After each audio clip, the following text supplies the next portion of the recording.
Taos-puso ang aking pasasalamat kay Pangulong Bongbong na sa kabila ng galit at labis na kalupitan ng ilan, ako'y pinagtanggol niya at naisama pa sa alyansa. Maraming salamat din sa nasyonalista at sa aking mga kaalyadong patuloy ang pagtangkilik sa akin. Naway manatili ang tiwala ninyo. 35 taon nang nakalipas ngayong araw mula nung pumanaw ang ama ko.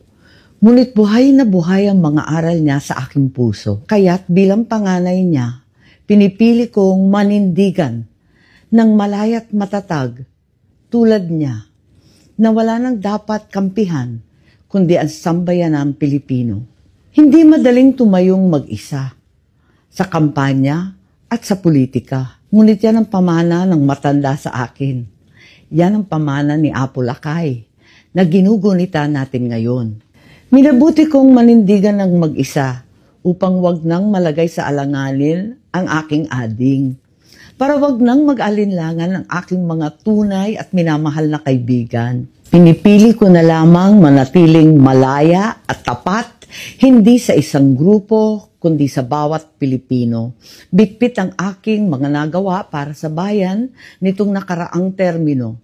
Mga batas na aking alay sa taong bayan at ang katotohanang hindi ako lumihis sa landas at prinsipyo ng aking ama. Maglingkod sa bawat Pilipino nang walang pinapanigan, maliban sa kapakanan ng bawat mamamayan. Sana'y patuloy ninyo akong unawain at mahalin.